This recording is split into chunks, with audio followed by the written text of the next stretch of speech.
Hi, and welcome to the website. Welcome to Warrior Women.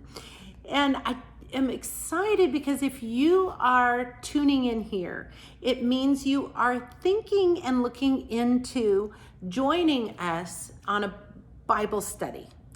And we can do it live right here. So I'm excited that you're tuning in, and let's just see how this goes. So I want to tell you a little bit about the Bible study that we're working with. We are working through a workbook that is called At the Feet of Jesus, Quiet Times in the Book of Luke. I want to tell you first and foremost that this workbook was created so that people could have active, rich, amazing quiet times with our Savior.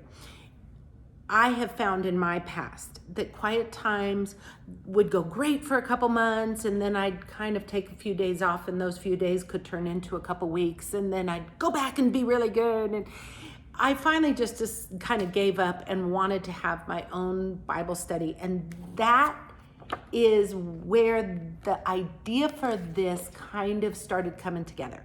So this is the format that I started using a number of years ago. And so that's what this book was designed for. Since then, this book has turned into several things. It is a YouTube channel that will be a link that you can connect to right underneath this. And it is also a Bible study. So this is the different ways you can do it. You could purchase this book, and the link to purchase this will be right under here, under what I say to you. So you can just purchase this book, have your quiet times, make them more full, more consistent, and be done. You could do that and or join us on YouTube so that you can see the videos that go along with the workbook.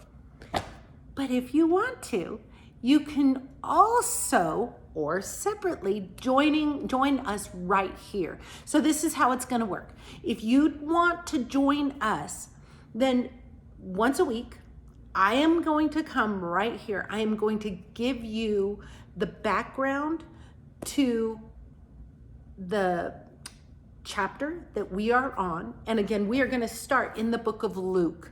And so I'm going to give you the background of the book, the chapter in the book of Luke that we are working on. And I'm going to ask you some questions.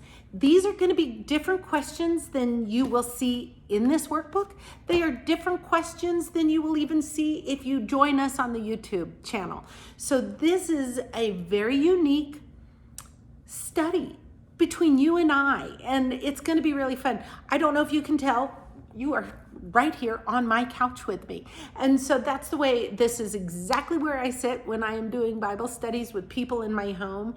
And I just want you to feel like you and I are sitting here having a great cup of coffee, if it's in the morning, or iced tea in the afternoon, and we're just studying the Bible together. So this is what it's going to be like. So today, I am going to go and give you sort of a synopsis of the book of Luke, the entire book. So next week, if you decide to tune in, next week I am going to give you a synopsis of just Luke 1, and I'm going to give you some questions on Luke 1 that you can contemplate and you can comment. So I don't know where you live. You might live in Thailand, you might live across the street from my house, but wherever you are, you and I can connect here on this website right below. So there are going to be 3 things you can do right below these comments. There's going to be a link to purchase this workbook. There's going to be a link for the YouTube channel, and there is going to be a link to comment on this video. So, and the questions that I'm going to ask. So if you comment, I will comment back. You and I will pretend we're sitting here on my couch together. So let's get started. In the book of Luke is divided, it's one unified, awesome book divided into 2 volumes. So Luke is the first volume, Acts is the second. And so Luke tells you an amazing amount about Jesus's ministry on earth. and then it ends, and then you can pick up the rest of the story in the book of Acts. So we have done this workbook for Luke and this workbook for Acts. So someday we're going to do the book of Acts as well on this website, on the video. And so you can join us with that when you're done with Luke. But anyway, so the book of Luke is a two-volume work, Luke and Acts. So we are starting the book of Luke. So there is a how and why Luke wrote this book. So first of all, how he consulted, we see right in Luke 1 through 4, we see that he wrote it, how he wrote it was consulting with witnesses. It says in Luke 1:2, it says, just as those from the beginning were eyewitnesses and ministers of the word delivered to them to us, it seems good to me also, having had a perfect understanding of all things from the very first. So he saw it too. He got to experience and understood what it was like from the first, to write you an orderly account. So why did he write it? To give Theophilus an orderly account. And because he wrote it for Theophilus, we get to be a part of this orderly account. So it's a wonderful thing. When you really start to understand Luke and Acts, you understand the entire New Testament. It gives you such a full breadth of meaning. So in the book of Luke, there are 4 sections. The first sections are really chapters 1 and 2, and it's just really an introduction. The second section is chapters 3 through 9, and it's Jesus. It's the setting up of who Jesus is and the setting up of his ministry, of his mission, his mission. Section 3 is chapters 9 through 19, and they are Jesus's long journey to Jerusalem and what he does there. The fourth section is chapters 19 through 24. By the way, if you're wondering why I'm looking down, this is my Bible where I take all sorts of notes.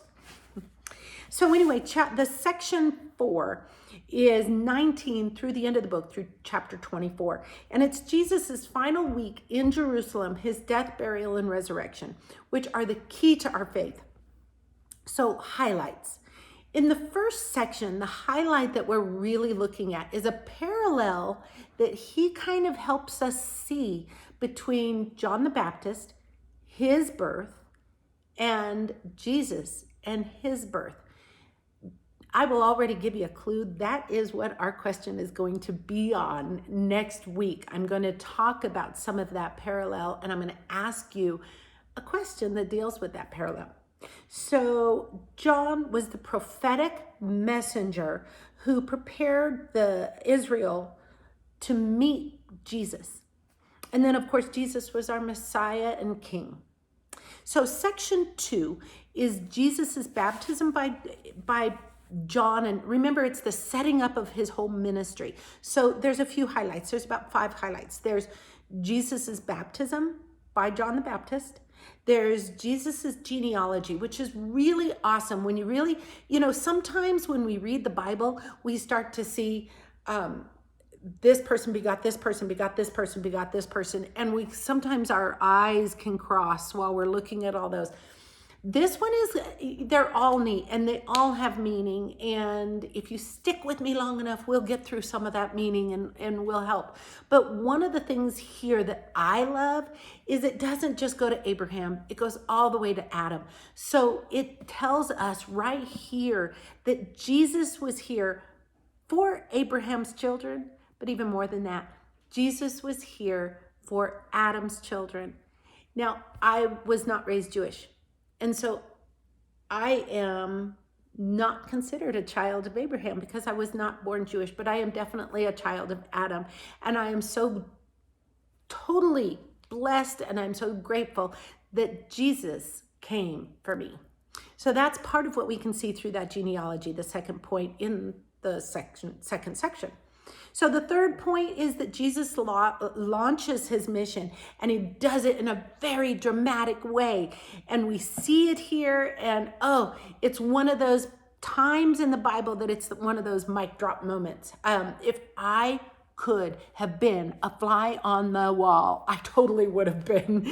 I hope that there's a movie theater in heaven and we get to just really experience those moments. But anyway, this is when Jesus goes into a synagogue and he's asked to read from the scriptures, which in the New Testament, when you hear the word scriptures, they mean the Old Testament. So Jesus was asked to read the Old Testament, and he reads from Isaiah, and he says, I am he. I am the Messiah. I am the one that you've been looking for. So it's really an amazing moment. The fourth point in this section is there's a large block of stories about people that Jesus came to free. There's a word in Luke highlights the freedom that we have in Christ, and that freedom is the same word that's used in Leviticus 25 when they talk about releasing. There was a time of Jubilee, a year of Jubilee. I think every 7 years. You'd have to check me on that. And on that year of Jubilee, slaves were freed and debts were forgiven. And that's the same word that is used on why Jesus came to earth. And that's what Luke really highlights, and I really like that. So he came to free the poor. Now, that doesn't just mean people who are socioeconomically challenged. It also means us. We are poorer in that we need Jesus. We need his love and his acceptance in our lives. And so then we get to see who those poor people are. It is the people that he healed of awful diseases, but it's also like Matthew. Matthew was a tax collector. He ended up being a disciple, one of the actual 12, but he was ostracized by all his people, and he needed Jesus, and he needed that love that Jesus was able to give to him. So even though Matthew had a lot of money, Matthew was poor also. So we get to see that block of people that Jesus helped. And at the end of section 2, the setting up of Jesus's ministry, Jesus starts telling people about what the new covenant is going to look like. And so he starts getting us understanding of what that new covenant is. The third section is Jesus's long journey to Jerusalem. The fourth section is Jerusalem. So that third journey is really Jesus teaching and gathering and building his disciples. A lot of times we think of the disciples as being the 12, but you know what? He built his ministry around people and getting people to take on Jesus's mission on this earth in such a powerful way that it became their mission. Isn't that what we're trying to do? I mean, I still consider myself deeply a disciple of Christ. And so I feel that I pray that I can effectively take on Jesus's mission on this earth to such a strong point that it becomes mine. And so that's what he was doing. So he built a lot of people and then put them out into the world to make a difference. Who is a disciple? A disciple, well, I already went through that, so we don't need to. I'm looking at my notes, so forgive me, please. Okay, so fourth section, I already told you, we got up to Jerusalem, and Jesus, through that whole thing, was teaching and telling parables and building his disciples and helping them and shoo them away. So section 4 is him in Jerusalem. It's his triumphal entry, and then it's his it's the last Passover where he introduces the communion, and it's Jesus being arrested and tried, and it's his death and his burial and his resurrection. And then we start to see that he is going to be here. We see the road to Emmaus, and it's such an important and powerful time.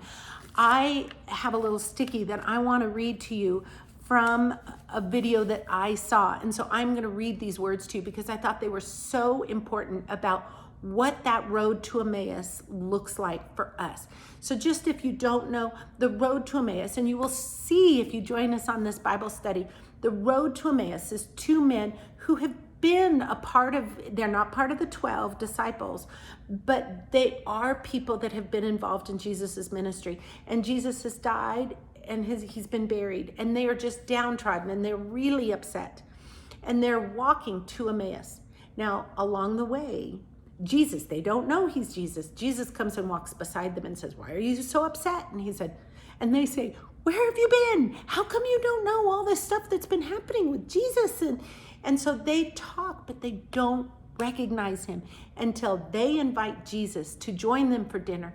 And Jesus introduces the communion, the bread and the wine, and they go, "Oh," and their eyes open and Jesus disappears.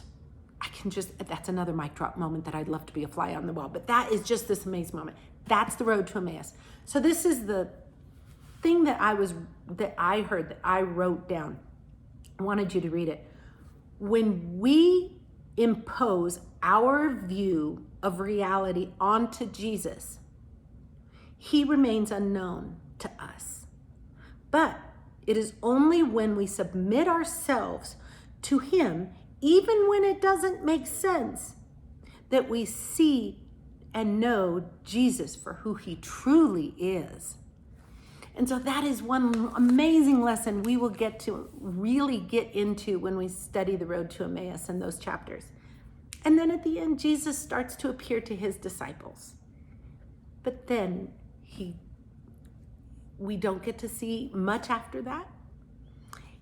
And then we pick up in Acts and we get the rest of the story. So it's really amazing. So friends, please consider joining us.